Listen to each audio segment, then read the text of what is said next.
আমি তেল নিতে আসছি আমার কৃষি জমিতে পানি দেওয়ার জন্য। আমি এই যাবত 3টা পাম্পে আসছি, এখনো 3টা পাম্পেই বন্ধ আছে, তো এখনো তেল পাইনি।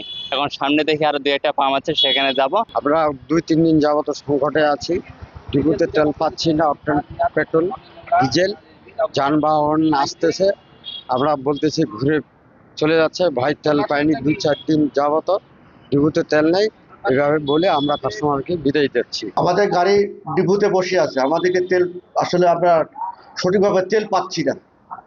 আমাদের ডিজেল দিচ্ছে প্রায় কোনো দিন 4,500, কোনো দিন 6,000, তারপরও একদিন পর পর বা 2 দিন পর পর।